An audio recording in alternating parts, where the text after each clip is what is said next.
વિરામ બાદ સ્વાગત છે। આપણે ચર્ચા કરી રહ્યા છીએ અને મહાનુભાવો આપણી સાથે જોડાયેલા છે।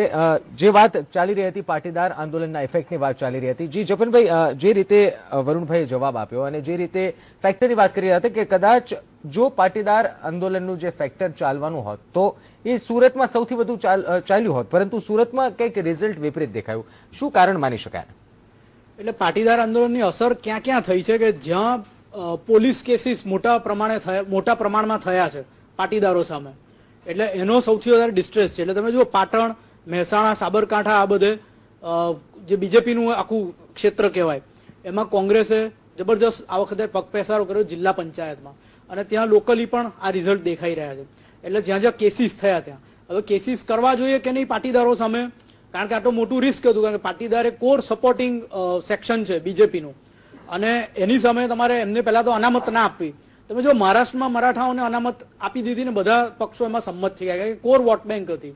રાજસ્થાનમાં બીજા ગુર્જરોને એ લોકોને આપી દીધી અને ક્યાંક બંધારણને જમ્પ કરીને બી આપી, પછી કોર્ટમાં નીકળી ગયું આ બધું।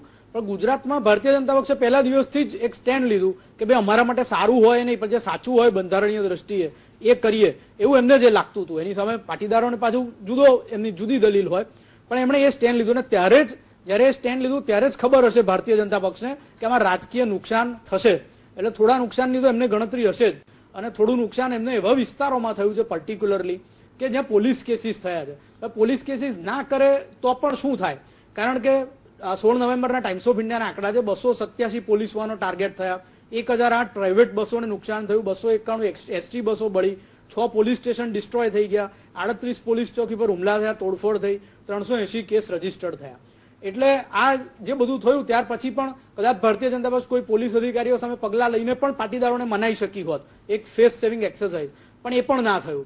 એટલે ક્યાંક ભારતીય જનતા પક્ષની તૈયારી હશે જ કે ભલે આપણા કોર વોટર્સ છે, સપોર્ટિંગ વોટર્સ છે, પણ ક્યાંક આપણે આ રિસ્ક લઈ રહ્યા છીએ। પણ તમે જુઓ કે પાટીદારોએ સંપૂર્ણપણે વન વે ભારતીય જનતા પક્ષની વિરુદ્ધમાં વોટિંગ નથી કર્યું। એ વરુણભાઈએ પણ હમણાં માન્યું કે ભાઈ અમદાવાદના ઘણા વિસ્તારો છે, સુરતના ઘણા વિસ્તારો છે, જેમાં પાટીદારોની પેનલ ભારતીય જનતા પક્ષના સમર્થનમાં નીકળી ગઈ છે। એટલે આ ચીજ પણ ધ્યાનમાં લેવી જોઈએ। જ્યાં સુધી કોંગ્રેસની ઈબીસી નો સવાલ છે જે 20%, એને ક્યાંક પાટીદારોને આકર્ષ્યા હોય, પણ એ બંધારણની દ્રષ્ટિએ પોસિબલ નથી। રાજસ્થાનમાં આપી પણ કોર્ટમાં ચેલેન્જ થશે તો કદાચ નીકળી જશે, કારણ કે કોન્સ્ટિટ્યુશનમાં ઇકોનોમિક રીતે આ આપવાની જોગવાઈ છે નહીં। પણ આખું પાટીદાર આંદોલન તમે જુઓ, એટલે હું આ સ્ટુડિયોમાં મેં જોયું છે કે પેલા આપની ટોપી વાળા આવતા હતા 2002ની ચૂંટણી વખતે, અને 2012ની ચૂંટણી વખતે, અને એની પહેલા 2014ની ચૂંટણી વખતે, અને 2012માં આવતા હતા મજપા વાળા।